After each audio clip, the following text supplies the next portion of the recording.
Look, I'm interrupting your fake news tonight to give you the real news. I'm giving you the best news before the election. Dateline, August 7th, 2020. Our top stories tonight. I'm going to hand it over to Jake. All right. Our top stories tonight. Yu-Gi-Oh! Prints its 10,000th card, and it comes with an insane new rarity. Is it time to add Yu-Gi-Oh! To your collection or your investment portfolio? We ask our local collection and market expert.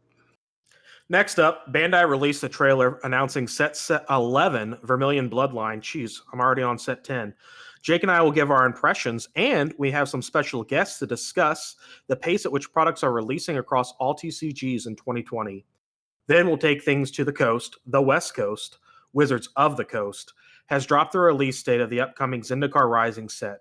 We'll talk about the new gold signature cards and the inclusion of the reserved list cards. And our final story tonight, we have Fluff and Bancroft from Attack on Productions. They're going to talk to us about reaching 1,000 subscribers. Congratulations, guys. And Congrats, talk guys. about the future of their channel and maybe tell a little bit of the story of how they got here.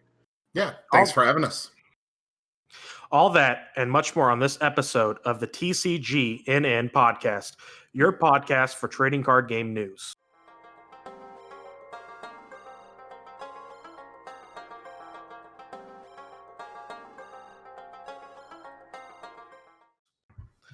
All right, let's just jump right into this. 10,000 cards. 10,000 cards. Yes, it's insane. Yu-Gi-Oh! Started in like 97. Bancroft, I did my impression at the beginning. At some point, since it is Yu-Gi-Oh!, I'm going to need your impressions. Oh, shit. I get mentally prepared on it because this is just some absurd stuff to me. You guys are actually the one who brought it to our attention that there is essentially a new rarity, a special edition card that's one in every 40 boxes, right? Something absurd like that. So my understanding is they've been doing Starlight rares for the last few sets or so, and they're kind of meant to be like their equivalent to like the Dragon Ball Secret Rare or full art variants in Magic, stuff like that. Okay. So they're just really hard to come by. And the most recent set, which is Battles of Legend Armageddon, had two. One was the Utopia C39 or U39. I can't remember. It was an Xyz cards from the Xyz era. I wasn't aware of that one. Yeah. And then the 10,000 Dragon. So the 10,000 Dragon is selling for an insane amount on eBay and TCG Player right now. Like, I've got eBay open, complete listings today. One was sold for $1,500. Oh my gosh! One was sold for $1,600. Looks like 1,600 is the highest. Nope, there's an 1,800 yesterday. At this point, it's selling for upwards of $2,000. And the card is not competitively viable. It's not. It's more of a collector's thing, kind of like. At this point, just go to your locals. If they have a sealed box, buy it and just sit on it. Yeah, literally just sit on it. Right. Because just the possibility that there might be a 10,000 Dragon in there. You buy the box for $70, $80, $90. In 3 or 4 years, it might be worth $170, $80, or $90. Actually, with the possibility of this card being in it, I could see these boxes going up to $400 or $500 a piece. Oh yeah, easily. Yeah. Like easily. I mean, think about Tournament of Power and DBS. Like, oh yeah, I mean, those boxes have sold for $600-$700. If you've got, they're about to release Stimulus 2. Take your Stimulus, buy a case of this set. You pull it. Go get it graded. If it's a 10, it's probably going to be a $10,000, $12,000 card here in the next year. Yeah. Already stealing my stuff. That was literally going to be on my market watch about the stimulus check coming out. Oh, wow. That's why you guys have 1,000 subscribers, and that's why we have 3, 2 of which are me. So, like already plagiarizing the TCGNN network here. Is it plagiarizing if it hasn't come out yet, or is it just a thought crime? It was in my mind. But we haven't discussed it, so it was in my mind too. It was intellectual property. I What got was that movie? I don't think that's how that works. That's not how that works. Oh, okay. Unless you mailed the idea through yourself in the post, you can't prove it in court. Actually, it was sort of like a lake house thing with Keanu Reeves. I put it in the mailbox and then like it came back. So, I'm waiting for it though. COVID's really slowed down the pace of time travel mail. Yeah. Bancroft, you were going to say something? I thought you were. I was commenting on the idea of, you said he stole your idea through your mind. There was a movie, I can't remember what it was, though, where they had psychics see people commit crimes before they commit them, so they would arrest them. Oh, Minority Report? Yeah. And that's really like, I don't know if yes. you said that. Not a good name for the 2020 political climate. No. Probably if they Or ever this reboot that panel. bridge. Yeah, yeah. But back to the 10,000 Dragon. I mean, when you really think about it, it is still surprising to me that Yu-Gi-Oh! And Pokemon have this. And it's funny, I was talking to one of our local store owners. You guys, of course, know him as Andy at the Rusty Scabbard. He was saying that the reason Pokemon, Yu-Gi-Oh! And Magic do so well is because, or at least not so much Magic, but Pokemon and Yu-Gi-Oh! Is that they are owned by their own brand, essentially, right? Like Pokemon is the Pokemon company. Konami owns Yu-Gi-Oh! I know it wasn't always that way. I think Upper Deck did Yu-Gi-Oh! Or yeah, so it was. So funny enough, Bandai initially was it Bandai initially? Yeah, but and then Upper Deck released the game as we know it now In English, yeah. in English, and then Konami bought it. I'm wanting to say somewhere in like 2000, 2001. Yeah, it was early on. We touched on it in our previous edition where I said, if Wizards of the Coast makes a game, because we were talking about the Death of Transformers, which is a game you actually played for a small time, that just don't buy it, because sooner or later they're just going to put all their chickens or the baskets or whatever in the Magic field and let it drop. And I think it is really interesting that... Well, there's got to be that like Magic spark with a TCG. Pokemon had the cartoon and the video games kind of backing it. Yu-Gi-Oh! Had the cartoon. Yu-Gi-Oh! Kind of also just hit.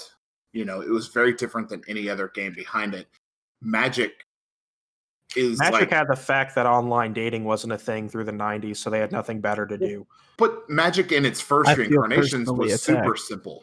But Magic was super simple. It kept people engaged. Dragon Ball, is kind of feeding on that same way. So it's just got to be Magic in a bottle. Like and Yu-Gi-Oh! Caught it, Pokemon caught it, right? And as like ARG found out with Argent Saga, they didn't ARG make it. Saga. Yeah, you don't always catch it. Yeah, they were. We and I haven't. I don't know if I've actually recommended it to you in our personal lives, but we touched on that too. There's a really good YouTube channel that is talks about the 7 deadly sins of card games, and one of the things he talks about is like the 2-year curse, and then like he goes and says like games that last less than a year, they were dead on arrival. They had no shot. Then games that last a year lacked creativity, and then the 2-year curse is kind of that like that linchpin, so to speak, or that crux. I'm actually happy to say that Dragon Ball went beyond that, and he actually brought up Dragon Ball, which I was really shocked. And like this guy knows his stuff. It was Kodak, I think is his name. But he said Naruto Boruto was 6 years, so Dragon Ball should be. But you were going to say something, Bancroft? Kodak. Kodak. Kohdok. Yeah, his stuff is really good. We're at least on our channel because I think the 4 of us are our subscribers currently. We like shouting out other content providers. So Jake, I see you in the video chat making the side eyes. Like, oh yeah, did you unsubscribe? I might not have subscribed to us yet. Did you? And we were dead on arrival, like our first year card game. On that one. We are the Argent Saga of podcast, apparently. Well, Are you guys subscribed to your own channel? Yeah. Absolutely. Oh, But maybe yeah. I But also probably do that. have my personal YouTube subscribed to TCGNN, and Attack on Protection is also following TCGNN. Oh, yeah. Well, there's Yay. 4. So then I may not be You're not. subscribed, but I'll fix Well, it. so let's. We'll this get is on a- that, Flo. I'll fix it. This is a good transition. So I find it interesting, and to me, Dragon Ball makes it to the 3-year mark, right? We're getting our anniversary box. That's to celebrate the 3rd year, and yet we're on 11 sets, 2 draft box, 3 theme boosters, and really an Numerous 8 expansions and collections. 13 or 14, I believe, at this point. Something. It's I, insane. I mean, like, I'm not gonna lie. Every time that trailer drops with the announcer that for some reason just like weirds me out a little bit. It's Like so corny. he's really corny, but like he gets the job done. But Introducing Series 11. yeah, it's like, Bloodline Vermilion. Like, but he's like, I don't know, like it's almost like he's robotic. But anyways, my point is that 11 sets in 3 years. We're basically just go ahead and say the 12th because that's going to come out in the next 3 months as well, 3 to 4, 5, 6 months, somewhere in that range. So it's a major set every 4 months. Yeah, No, every 3. Sorry. To break it down, they've had 11. They just announced their 11th set. They have 14 starter decks already out, 3 expert decks, but they also did what's considered their special packs, which are the draft boxes. There's technically been 5 draft boxes, and 2 of those 5 I think were completely new cards. Yes. I think the first Yeah, 3 were only 2. Yeah. yeah, expansion the sets, 4th and 5th. 15 expansion sets. Oh my lord. They've done 3 gift boxes and then 2 premium pack sets. So they've made it a point over the last, I can't speak much to the first year because I think I came in the tail end of year 1 on Dragon Ball. Mm-hmm. But I think it's been they're kind of like every month we want to put a new product out. Right. And I mean, like, you guys touched on it in your reaction video to set 11, but I mean, they're going to start running out of IP eventually. Like, they're going to really rely on heroes, like you guys said. Heroes is an open field for them, and that's what they're pretty much banking on right now. Like, there's so much more that they could still go into Heroes. Heroes has been around for 10 years. At what point does it get corny? Like, oh, Bulma and Videl fused to make Videl. Like, I don't know. Like, Be more creative than that. Come on. So no. It's really interesting to me that they took Dragon Ball and they decided to go with the limited band series format as opposed to a rotating format. Mm-hmm. The reason that Pokemon has done so well is because like every time a game comes out, so red, blue, yellow, silver, gold, XY, ruby, sapphire, yada yada yada, they release a new set, and then every 2 years or so they rotate out like the last 4, so that you're stuck with 3 sets, and then they build up sets, and then they rotate 4 out, and then they just keep continuously doing that. But like that lets them re-release Charizard, that lets them re-release Pikachu. I mean, just keep in mind, if Dragon Ball had taken that approach, you are then looking at something like Pokemon that could stay alive much longer than, Tanner's estimated 6 years, which... We interrupt this broadcast for a special announcement. Word is from PPG or affiliates of PPG that there will be a reprint of Vegeta exploiting weakness and other Draft Box 4 cards. Check the Facebook comments to find out. Is it breaking right now? Yeah, actually, like literally 2 hours before I came on to this, one of the PPG affiliates or one of the TOs actually said, don't buy Exploiting Weakness because it's going to be reprinted by the end of the year. God, it's a shame this gets posted like 4 days after it's recorded. Yeah, I know, right? That's well, so that kind of like goes into it kicks into the idea. I think reprints are really healthy for a game. Yeah. And you touched on it with the Charizard and stuff. Right. It's incredibly healthy for a game to experience reprints. Dragon Ball really suffers, and I don't think it's amount of content they're releasing. It's the promos associated with it. Like, Oh my god, there are a ton of the promos are going to be the death of this game, and we're seeing it right now with like the Championship 2020 packs. We're seeing it all the other packs. It's going to be the thing that kills this game because they're meta relevant, they're good, and they're expensive. So I heard. Oh, go ahead, Jake. Sorry. I went to a locals this past weekend, paid my $7 entry, and got a $36 non-foil Captain Ginyu. Like, it's not even the most expensive one. No. The guy next to me opened like a $60 Zarbon non-foil. Yeah, I had heard though that they were pretty generous with the championship packs at Gen Con. So that might be good. 5 on entry. Yeah, they were. Yeah. Lord. But Would've did you been nice. notice the Unison Gogeta is selling for 200 right now? Yeah, I don't think It'll definitely drop.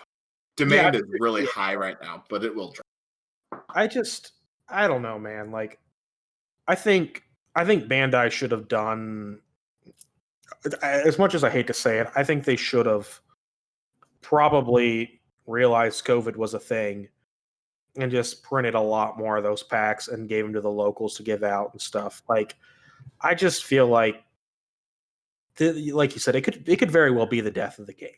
Well, I know from like our local scene that players have been driven away by the sheer amount of content. So Like, much. Yeah, I mean, it's put a lot of strain on us from a financial perspective. You know, trying to have cards for content for the channel. Hey, I don't want to hear you or Bancroft say anything about cards, because if I had thousands of dollars worth of cards, I would win every week too. Can I edit in a big cartoon whale like across the screen at this You moment? need to, yes.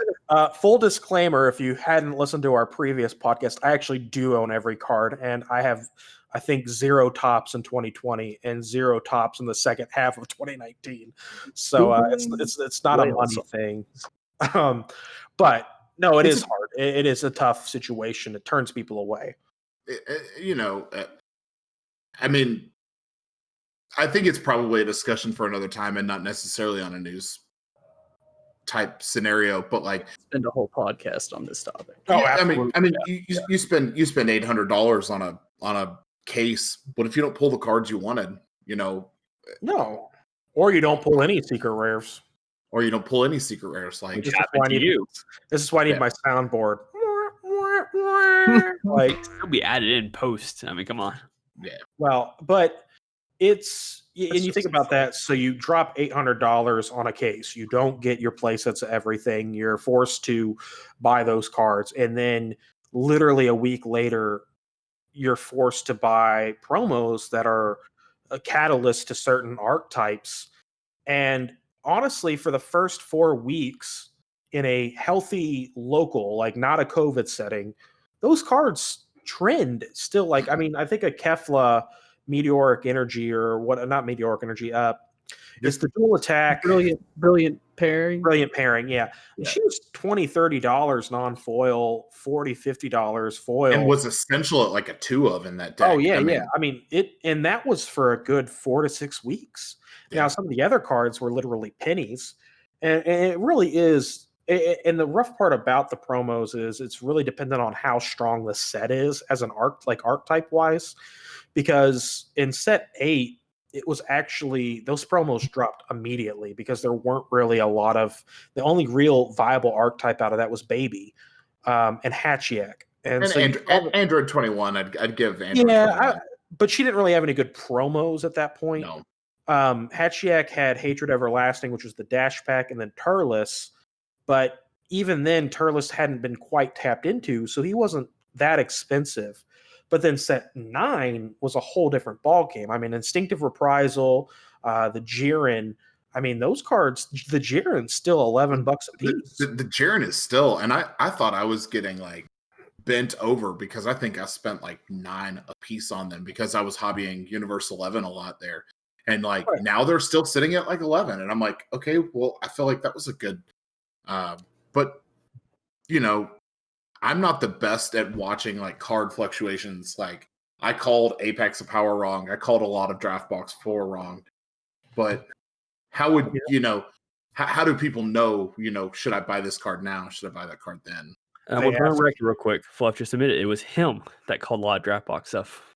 Not me. They I literally. yelled, Bancroft bought a draft box 4, and I was like, that is the stupidest thing you've ever done.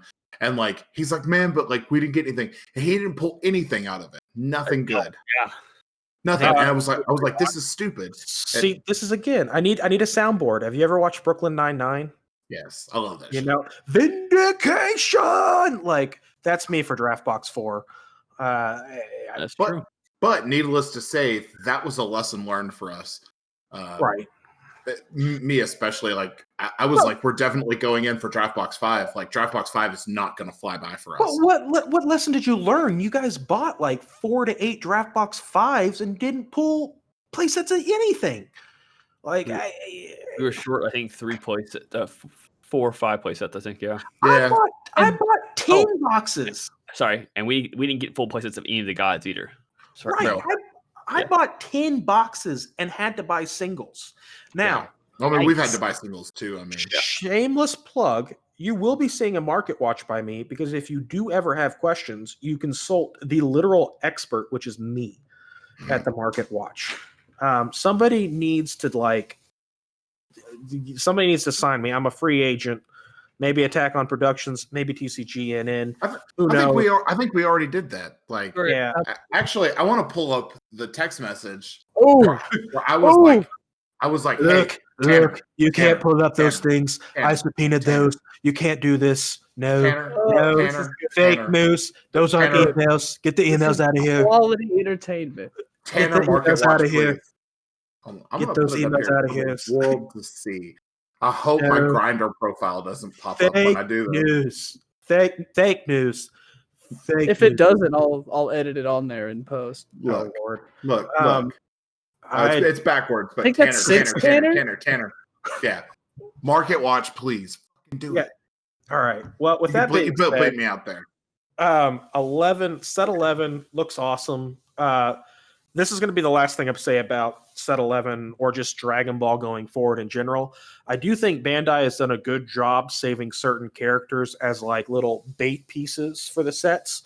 This set they did Garlic Jr. finally. I think next set we're going to see PyCon or Launch. I hope it's Launch. Launch deserves a leader. Like TN deserves a leader. So PyCon's huge. Someone did a custom launch leader, which was really cool. It's a leader that flips back and forth constantly, depending on what effects. Yeah. I think that's an excellent idea for a launch card. And somebody did a PyCon leader too that was really good. Like, okay, that secret rare PyCon was overpowered, and the leader a little too much. I think was overpowered. He awakened at 6, and there was no extra abilities. Yeah, but PyCon's a straight G. Yeah, but PyCon got his ass by Goku. Just make him a good blue 5-drop, and I'll be PyCon's not canon. Yeah. Don't start this again. Okay, hold on. We're having such a nice time together. Good discussion. I want to see the Aquaman guy too. I think there's a good field card for that as well. But with that being said, I'm taking us away from Dragon Ball. That'd be so awesome, actually. Yeah, it's time to talk about Wizards of the Coast because if we don't. Before that, Tanner, we've got our important dates to remember. Oh, that's right. So, if you guys don't mind, sorry to hijack everything really quick here. I think we derailed hard. Take it back. That's fine. So, for the important dates to remember, today, August 7th, Double Masters in Magic the Gathering and Rise of the Duelist in Yu-Gi-Oh! Oh, you just did 2 things there. Yeah. Then some upcoming sets coming out: Zendikar Rising, Vermilion Bloodline, Yu-Gi-Oh! I don't think there's anything. Rise of the Duelist this month on the 6th is the official store launch. So introducing like old, if anyone's was an old like Yu-Gi-Oh! Fan, but Gaia the Dragon Knight or Gaia the Dragon Champion is actually getting support this set, which is kind of funny to me that they're like supporting old stuff, but they do a good job. They do a good job of that. Yeah. And then on the 8th, there will be a new banned list for Magic the Gathering. It's interesting because a lot of these cards are rotating out in a month anyway, so there's not much of a point in banning them. But Teferi, Time Raveler, Growth Spiral, Cauldron Familiar, Wilderness Reclamation, they're all going to be banned in Standard. Inverter of Truth, Kethis the Hidden Hand, Walking Ballista, and Underworld Breach are all banned in Pioneer on the 8th. Historic is going to see a suspension for Wilderness Reclamation and Teferi will be banned in Brawl. So Teferi Time Raveler is no longer playable in any format on Magic Arena. Wow. Really? Speaking of which, another rumor of ban list is that the Bibbidi super combo in Dragon Ball Super is going to get hit. That would be the healthiest thing in the game. Point That'd be blank. nice. But I don't think it'll be an emergency ban. I think we'll see that. It won't be until set 11 if they do it, Yeah, just because it there's won't no be. super combo for set 10 as of right now. The really interesting, I just wanted to touch on this for Magic the Gathering. I think the fact that they're banning cards that are about to get rotated out speaks a lot to how healthy their game is right now. Like, it's just speaking to how healthy the game is. You know, they're not having to ban cards that just came out. They're not, and I'm not super familiar with Magic either, but that's just like the impression outside looking in. Like, you're banning cards that you're about to get rid of anyway. Like, it's like, okay, well, we had to do something, so let's go ahead and get rid of that. Yeah. And go ahead.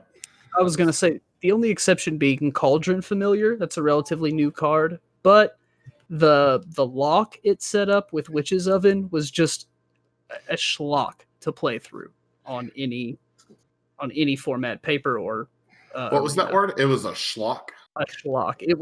Schlock is the wrong word. A schlep maybe is the correct word, but it basically you watched your opponent interact with themselves for 30 seconds at the end of every turn, your turn and theirs, and it made Arena just a horrible grindy experience because the deck was so good. You know what's so funny, man? Like, this is why I'm God's gift to market watches. I just have an affinity because I picked up Cauldron Familiar out of a literal box of nothingness. I'm like, this card's really good. I had no idea. Yep. Yeah, but you also said a certain Goku was good too. I mean, it was bad and ended up being like one of the best cards for the longest time. Which card's that? Ultra Instinct one from Dropbox one. The one that's not good now that we don't have Xeno button. Yeah. No. I thought the card was bad like everybody else when it came out. No, that's what we're saying. Yeah. Right. But once Xeno button was a thing, which it was always a thing. Xeno button was that one? Right. I think two, maybe. Once it was popularized, once it started showing up in lists. Yeah, once I realized it was good, I definitely admitted my fault on that and definitely was a big champion of that card. But I do also want to apologize to the listeners, viewers. Like, you can tell we obviously played Dragon Ball. Like we keep referencing that and going back and forth. But say you mentioned there's a new Zendikar set coming out for Magic. I know. I'm really excited. That's going to get me back in. Well, yes. The 2 times I got back into Magic was Zendikar, and there's going to be another one coming out. I don't know. I'm going to do it. I will. But with that, I can't follow you into that abyss. Like, you got to journey that one alone. Just play Command. Just play one format, pick an Eternal format, and play that. But Magic makes me want to break things. But there's a very important chase element to why you should get back into Zendikar Rising. And we are actually going to cover that after our last announcement about Pokemon. We did talk about August 14th, right? About their release. Not yet. Okay, so Pokemon, August 14th is another date. Darkness Ablaze, am I saying that correctly? Darkness Ablaze. Crobat comes back to the game. Salamence VMAX. Eternatus VMAX making its way into the game. Should be a lot of fun. Right, and for any of our non-paper-based TCGs, Hearthstone's new expansion is coming out as well. I'm actually low-key. That's one of my guilty pleasures is Hearthstone, so I'm really excited to see what that does to the game. I think Warrior is just really kind of put a shellacking on everybody, and it's going to be interesting to see what that does. But with that being said, Bancroft, it's funny you talk about getting back in with Zendikar because I was thinking that as well.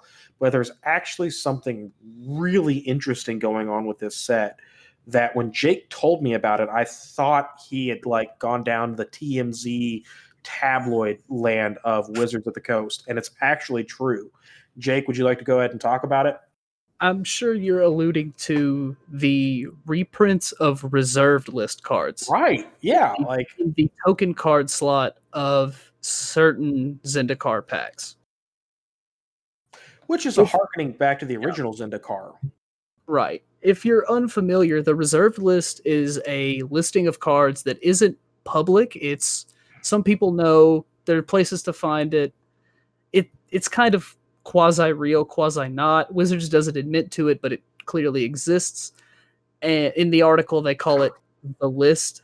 So, but basically, in the token slot of some of these packs, I think it's 25% of them. You get a reprint of a card that is on said reserved list, or cards that were never supposed to be reprinted again. Yeah.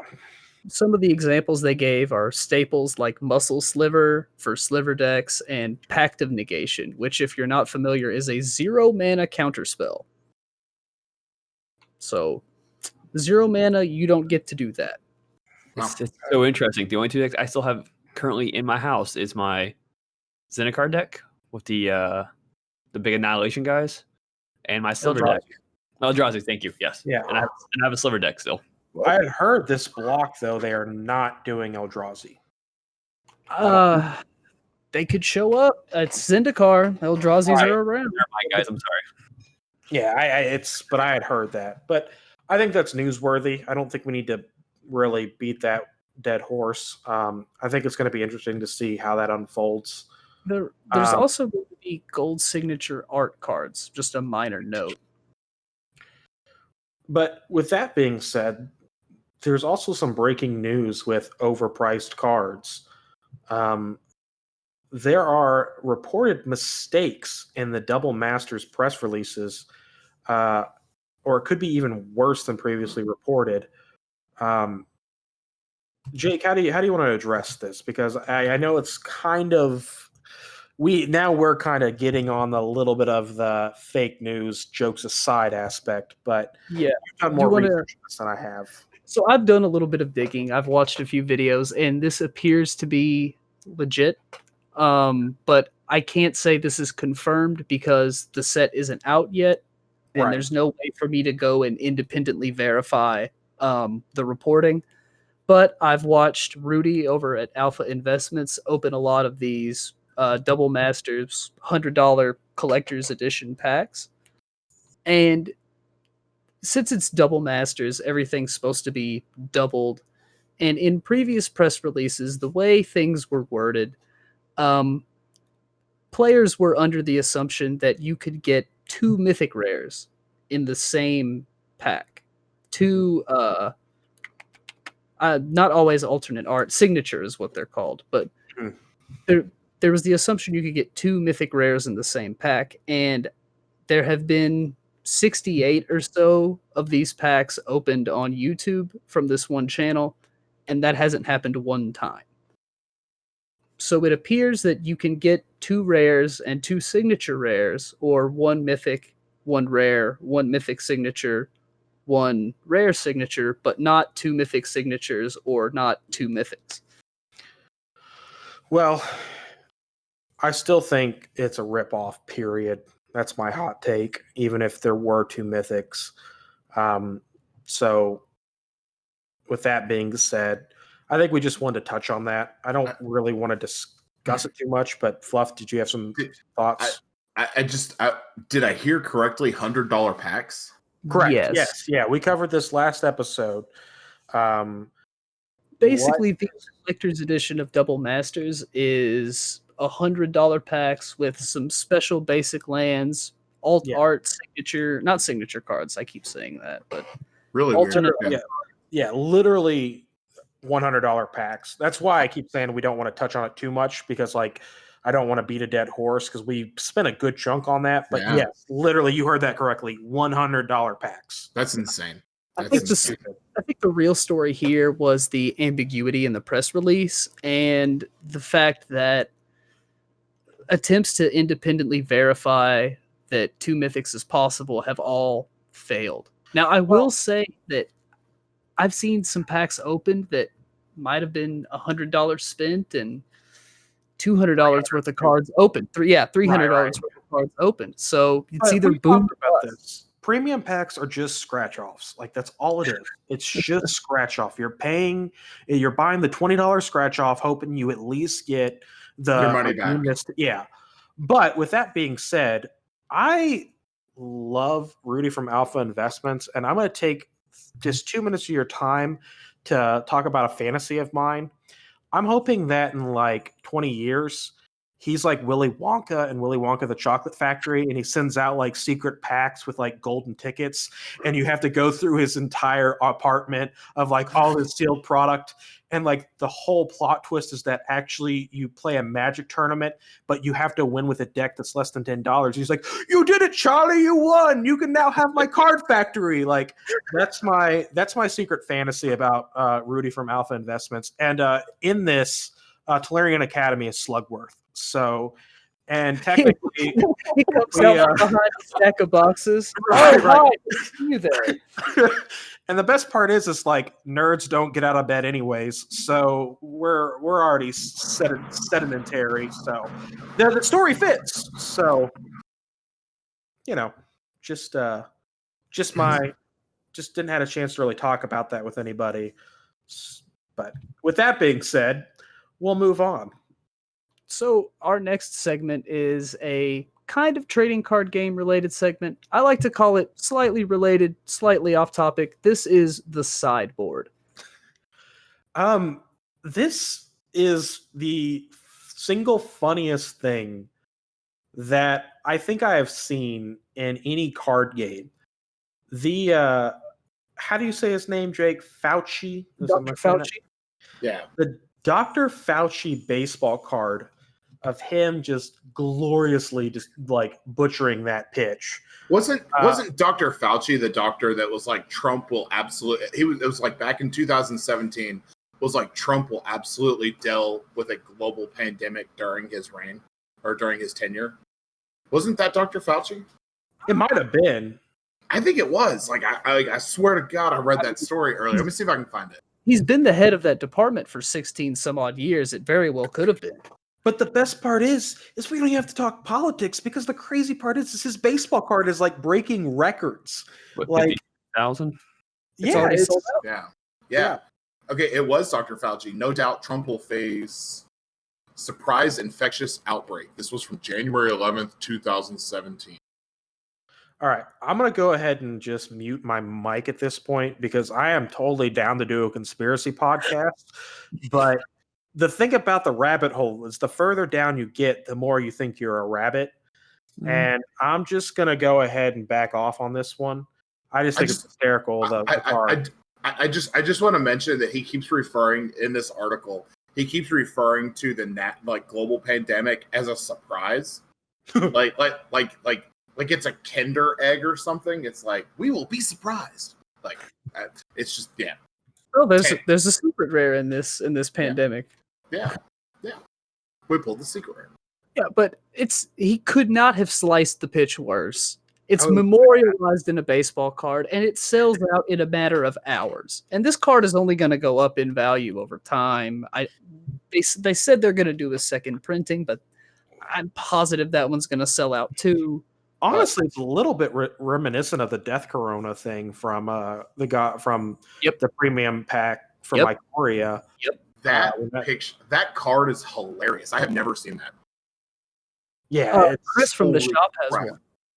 Wow. What, the Death Corona or the Dr. Fauci? The Death Corona, not the Dr. Fauci. I wouldn't be surprised if Matt had one. Matt's pretty astute when it comes to trading, or not trading card, but like actual collectible card games. Yeah, or not even games, collectible cards. Just collectibles in general. The man's good at that kind of thing. Oh, absolutely. And then the other thing we kind of just want to talk about in the sideboard is just, post-COVID gaming. I think it's different from state to state.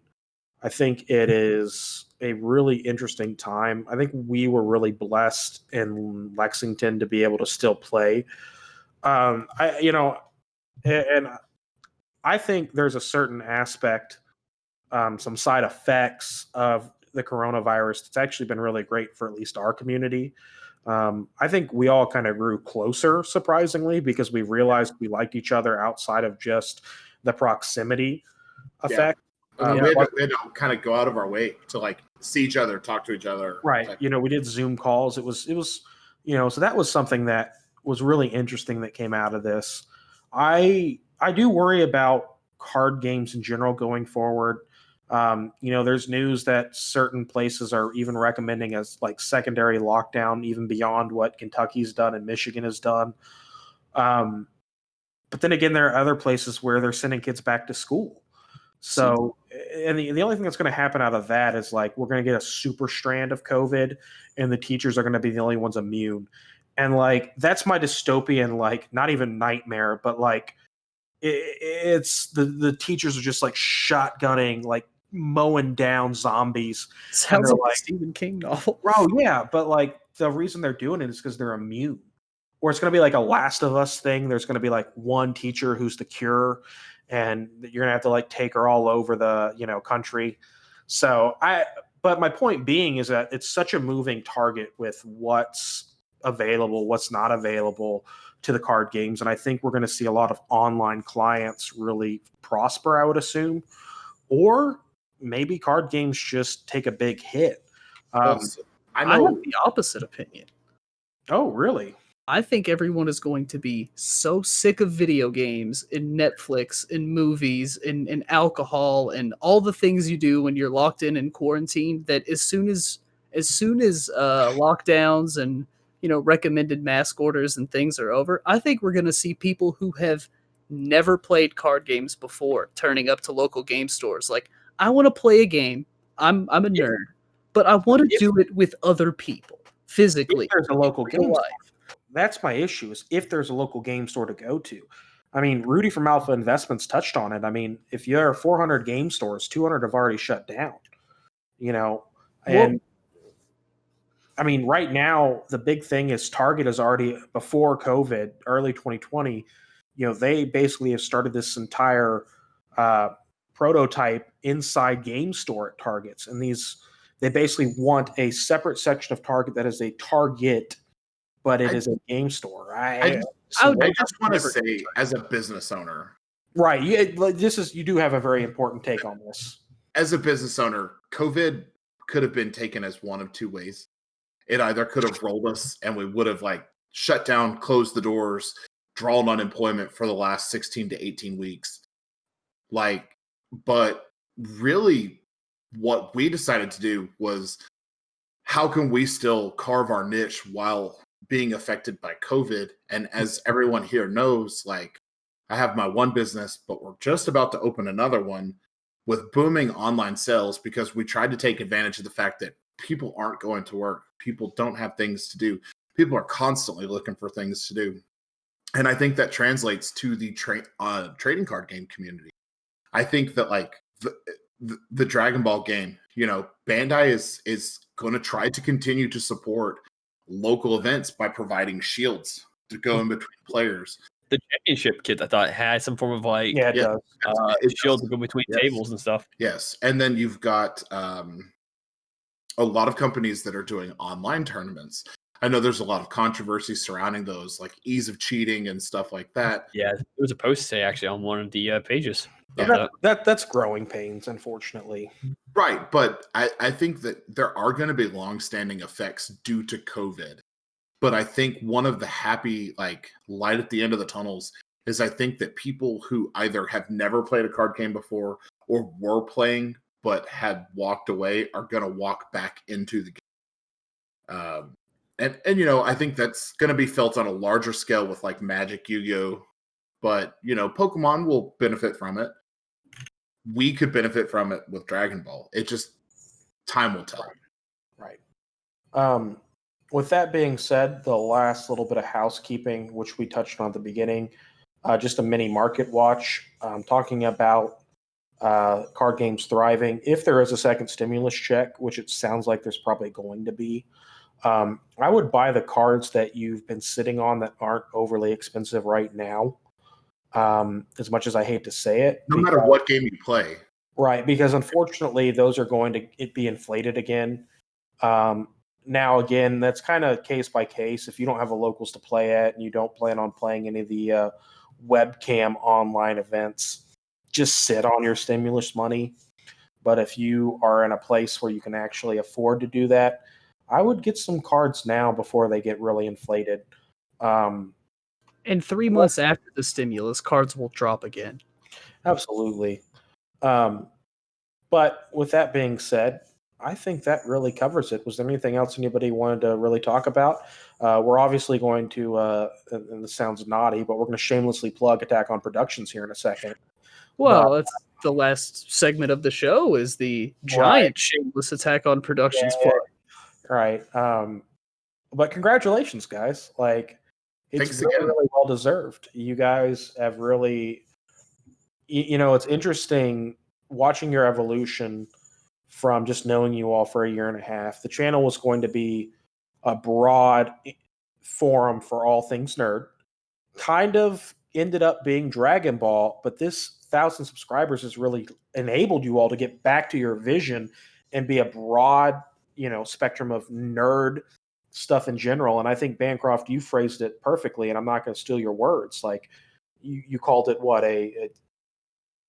essentially I don't even remember. I'm going to do it in this voice just for you. Thanks, bud. Because you asked for it at the beginning of the segment. I did, yes. We appreciate everything you have all done for us and just allow us to come to your show today. And as Tanner once said, that is right. We prefer our show to be the idea of what BuzzFeed is, but for nerds and the nerd community as a whole. Now draw one card. That's what it do, Yugi. The card says... It doesn't matter what you do next. You're only going to continue to grow past 1,000. I have to do when that Jiren card came out.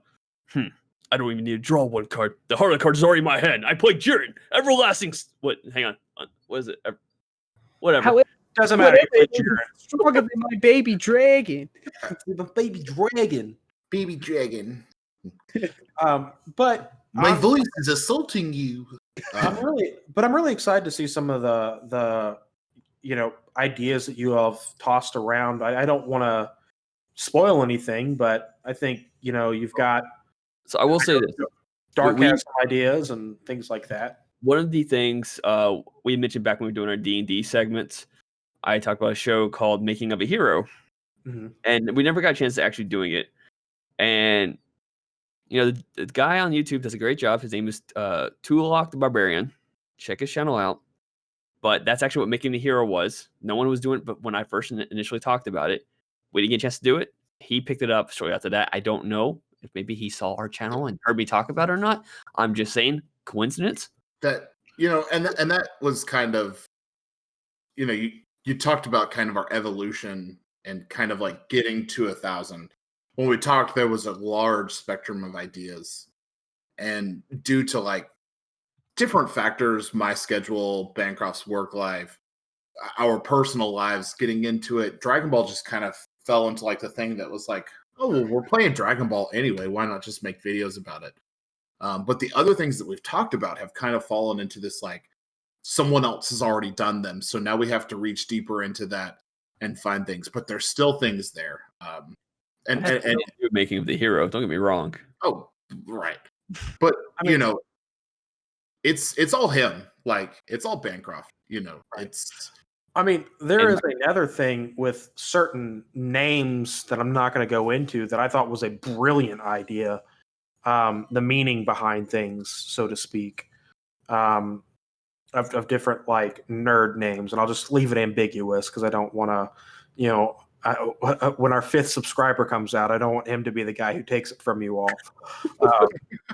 But probably or Jake, yeah, but it will be Jake. Jake is going to do it. Yeah, but I don't like. I think it's. I think it's awesome, guys. Like it really is. I think you all have really improved your content. Not that it was bad to begin with, but you look at your original deck profiles versus now. You look at some of the things that you all do that you get complimented on, like the deck lists, which I know a lot of people.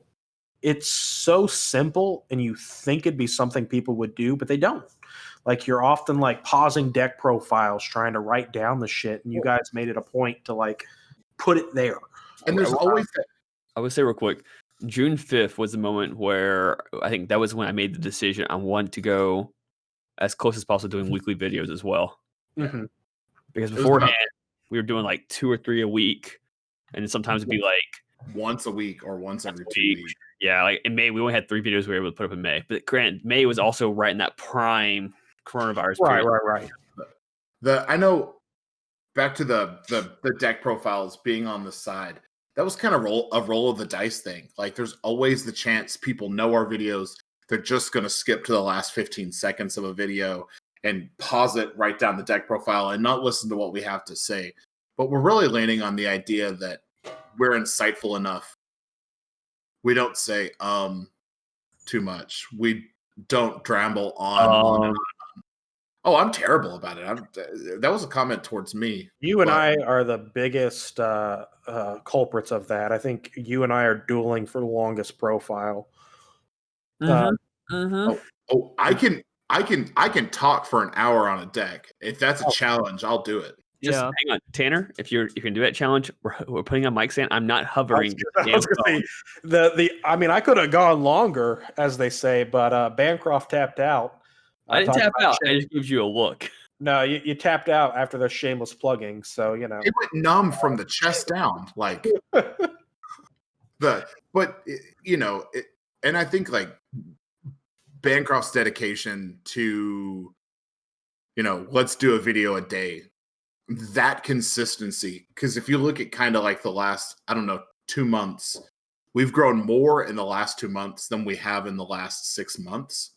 And that's just because we started putting the effort into it. In the last 90 days,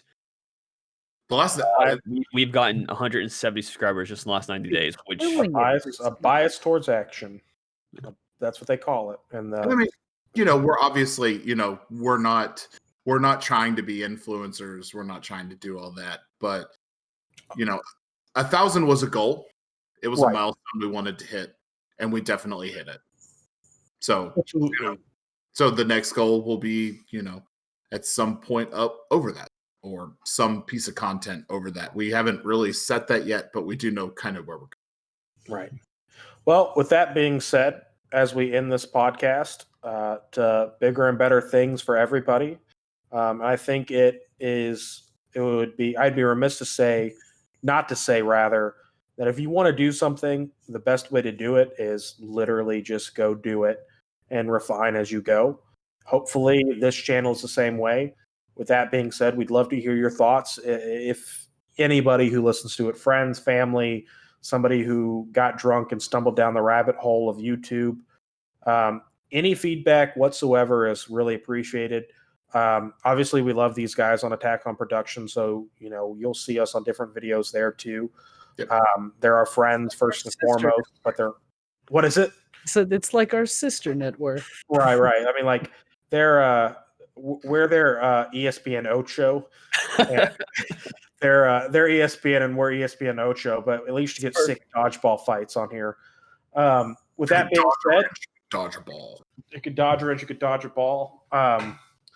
With that being said, I'm going to go ahead and end this podcast. I think Bancroft needed to say something.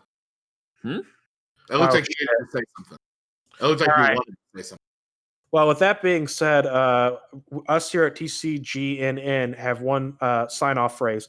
Read your cards, know your lines of play. No. Out. That's their sign-off. That was you're stealing our phrasing, and I don't appreciate the idea of you stealing our phrasing, so please control yourself. The thing that pisses me off is not that you stole it, but you changed it by like 10%. So it's worse than it actually is. I'm the one who came up with read your cards, know your line of play, and I did it for very sinister reasons. Hold on. You see the crazy eyes. I'm going to give you this one for free. Read your cards, know your place, and as always, fluff out. All right. Perfect. And as always, guys, if you have a story you'd like covered on the podcast, something you thought we missed, email us at contacttcgnews@gmail.com. Again, that's contacttcgnews@gmail.com. Thanks for watching, everybody. Yeah, I'm going to send you all the worst stuff ever. And then send nudes to our fans only page. Thanks. No, please don't send me nudes. He doesn't have access to the email, guys. It's just going to come to me. I'm just going to delete him. Well, that's sad. Dumb. All right.